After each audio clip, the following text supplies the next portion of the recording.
Masya Allah, dalam video kali ini Ustadz Khalid Basalamah menceritakan kepada kita semua tentang sebuah kisah nyata yang dialami oleh seorang pemuda yang tinggal di Damaskus. Silahkan saksikan video ini.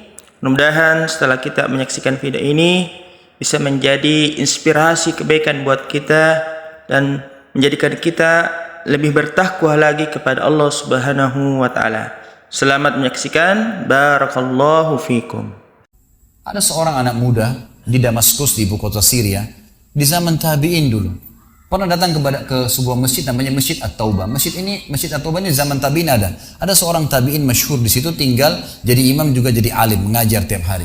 Anak muda ini datang lalu berkata, "Wahai imam," imam kalau kita kiai, "Wahai imam, saya datang dari luar Damaskus, ya, miskin, tidak punya apa-apa, tapi saya mau belajar agama. Boleh nggak saya numpang tinggal di masjid bersama anda? Saya bantu-bantu lalu saya hidup bersama anda. Maksudnya makan minum bersama anda."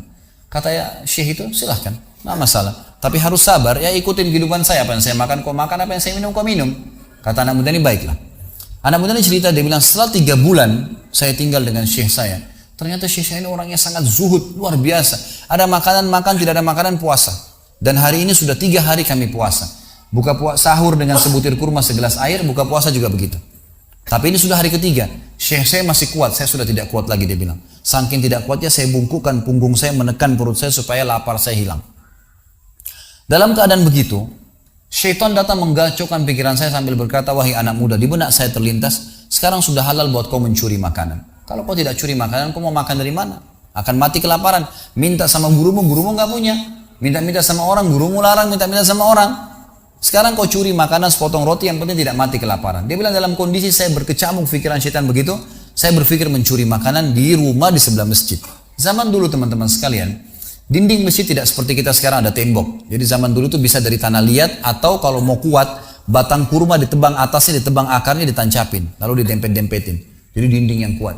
Dan rumah orang sama masjid berdempetan dindingnya. Dia naiklah dinding masjid, dari belakang masjid dia naik mau mencuri makanan.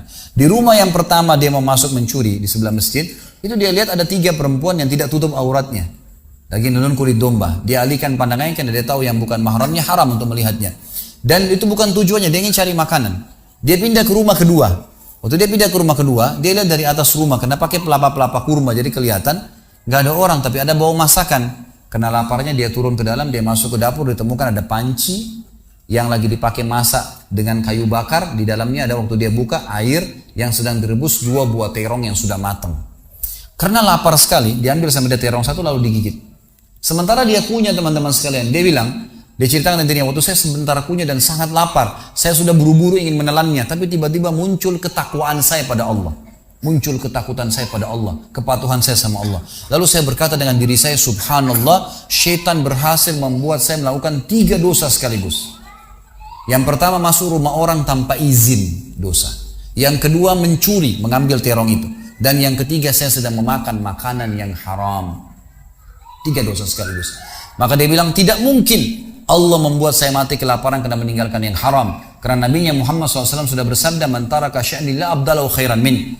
Siapa yang meninggalkan sesuatu karena Allah, Allah akan gantikan yang lebih baik darinya. Lalu saya lempar gumpalan makanan terong itu ke lantai dapur tersebut, lalu saya kembali ke masjid. Dan masih ada pengajian, saya tidak bisa tangkap apa yang sedang dibahas karena laparnya. Waktu bubar pengajian, dia bilang, guru saya duduk di kursinya, saya pun duduk di tiang salah satu masjid. Ada satu orang tua di belakang masjid. Lalu masuklah seorang wanita dari pintu masjid bercadar, berbicara dengan guru saya sambil guru saya menundukkan pandangannya. Setelah itu guru saya mengangkat kepalanya lalu melihat ke arah saya dan memanggil, "Kesinilah muridku." "Datanglah saya," kata anak muda ini. Lalu ditanya oleh guru saya, "Apa kau sudah menikah?" Dijawab oleh muridnya, "Belum." Lalu ditanya 2 kali, "Apa kau ingin menikah?" Dia tidak jawab. "Apa kau ingin menikah?" Tidak jawab. Sampai 3 kali, "Apa kau ingin menikah?" Dia tidak jawab. Lalu kata anak muda ini, "Wahai imam, wahai syekh, ya guru saya setelah Allah Subhanahu wa Ta'ala, hidup saya bergantung pada anda. Apa yang anda makan, saya makan. Apa yang anda minum, saya minum. Sekarang sudah 3 hari kita punya makanan dan minuman, puasa. Dan saya sangat lapar. Kalau saya nikah, saya mau beri makan dari mana istri saya?" Lalu kata syekhnya, "Ini perempuan di sebelah saya yang bercadar baru selesai masa iddah meninggal suaminya, 4 bulan 10 hari. Dan dia ditinggalkan harta yang cukup, dia masih muda, dia takut fitnah. Dia ingin saya carikan jodoh, saya anggap kamu cocok. Kamu mau?" Dia bilang iya. Tanya perempuan, "Kamu mau?" Dia bilang iya.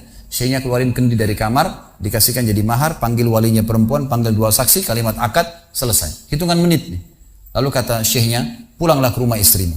Saatnya sekarang kamu pulang, udah. Nanti kalau mau sholat, mau ibadah, silakan datang ke masjid. Sudah nggak perlu lagi numpang di masjid gitu. Pulanglah dia sama istrinya. Dia ceritain. Dia maksud saya jalan sama istri, saya masih malu-malu, baru nikah. Dan ini kan memang hitungan menit nih. Ya, dia baru tadi kelaparan, tiba-tiba sekarang sudah nikah gitu. Dia bilang saya jalan. Keluar dari masjid, lewat di rumah pertama yang dia tadi manjat mau mencuri, dilewatin sama istrinya.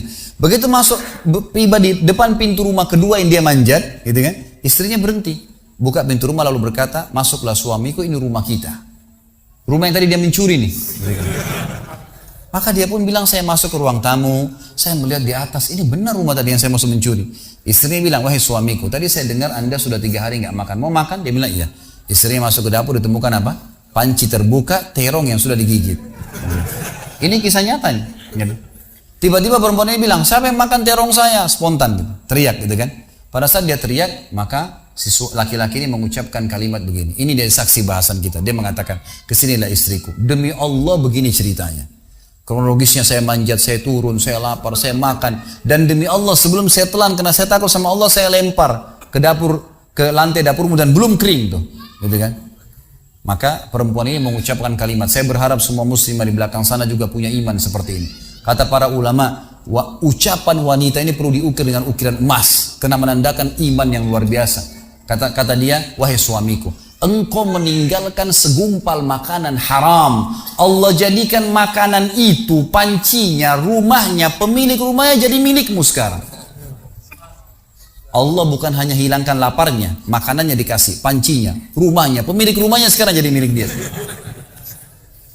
Orang yang bertakwa kepada Allah diberikan jalan keluar, teman-teman sekalian. Jadi bertakwalah sama Allah, hanya patuh dan tunduk kepadanya. Semua yang baik di mata Allah, semua yang buruk juga di mata Allah SWT. Dan jangan pedulikan urusan dunia ini, jalankan sesuai dengan apa yang Allah SWT inginkan.